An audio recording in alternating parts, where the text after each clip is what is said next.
Okay. Okay. Media said that we could start. Okay. Well, good morning, everybody. I would welcome you as a host. I need my glasses because I don't see. Distinguished guests, ladies and gentlemen, dear colleagues, it's my great pleasure to welcome you all to the Archaeological Museum of Istria. Exactly 1 month ago, in the Museum Gallery Sveta Srca of the Sacred Hearts, we inaugurated the exhibition Ab Antico. Today, it is an exceptional honor to welcome you once again as your host, this time for the opening of the International Scientific Conference, The Sailing Stones.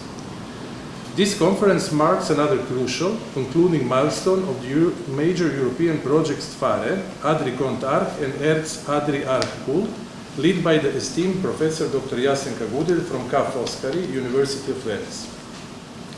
While the Ab Antico exhibition successfully demonstrated how the ancient heritage of the Eastern Adriatic shaped European architectural culture, this symposium takes us a step further.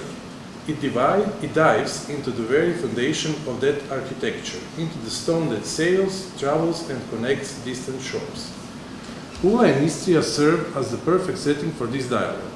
The geological asymmetry of the Adriatic turned our coast from Istria to Dalmatian quarries into the primary source of high-quality limestone that built and adorned the opposite shore, penetrating deep into the Italian peninsula. Over the next 2 days, we will analyze the fascinating fleet ecosystem, the geopolitics of stone, sands, and lime, as well as the inevitable circulation of master builders, technical knowledge, and artistic models that traveled along the same waterways. I'm particularly pleased that this conference does not examine the Adriatic in isolation. By bringing together prominent Croatian, Italian, and Northern European scholars, it places our region in a comparative perspective with the Mediterranean and Northern Europe. Furthermore, we are proud that the theoretical discussion will be complemented by a field trip to the historical quarries of Vincoran, Cave Romane, and the Briuni Islands, offering you a direct experience of the historical sites where stones literally set sail. I would like to express my heartfelt gratitude to Ca' Foscari University, to Dr. Cristiano Guarneri for organizing this event, to Professor Dr. Jasenka Gudel for her vision, and to the entire staff of the Archaeological Museum of Istria for their hard work in making this event possible. I wish all the participants a highly successful conference, inspiring discussion, and a wonderful stay here in Pula. Thank you. Now I'll give word to Cristiano.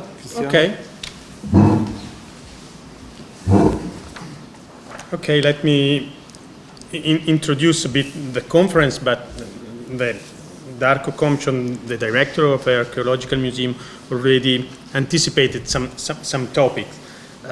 It is well-established historiographical commonplace that until quite recently the transportation on heavy tonnage, such as stone and building materials, predominantly occurred by water. Historically, cargo ships and river boats traversed maritime and riverine routes far more intensively than it is today. Water served to connect rather than divide, contrary to contemporary perceptions. This is the commonplace, and this conference aims to transcend these conventional narratives by investigating more thoroughly the material aspect of the stone trade across diverse waterscapes through a comparative lens. The Adriatic Basin is a perfect case study because it has this sharp dichotomy between eastern coast with stone and the western coast completely devoid of stone, or almost completely devoid of stone. This led to complementary economies and a complementary building paradigm, because on the western coast the architecture was made of bricks, masonry bricks, brick masonry, and with a small amount of stone coming from the east.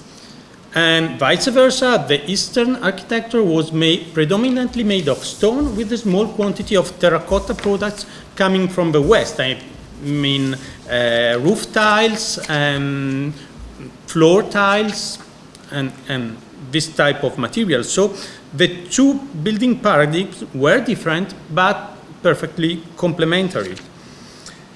And when I refer to coast and shore or Adriatic basin, I do not mean exclusively maritime towns, but also their respective hinterlands. This is an important point. Geographers note that a land strip extending roughly 30 kilometers from the coast is typically tightened to the maritime trade, functioning as an integral component of a wider maritime ecosystem. So in the case of navigable rivers, this zone of influence can extend up to 100 kilometers or more. So we have a bigger Adriatic, not just the rim and the coast, but also a part of the hinterland, which are part of this waterscape ecosystem. This conference seeks to explore the stone trade within this interconnected matrix of maritime and riverine routes. The term waterscape evokes a fluid ecosystem wherein the stone trade occurred entirely upon water and watercraft, spanning from the quarry directly to the building site. The multifaceted aspect of the Adriatic stone trade will form the focus of our morning session, while in the afternoon we will expand our geographical scope to consider comparative frameworks across other waterscapes. Više o ovoj temi pogledajte na programu TV Nove u emisijama VIP u 10:15, VIP Mini u 14 sati. Vijesti Istri Kvarnera u 20 sati, te na našem portalu www.tvnova.hr.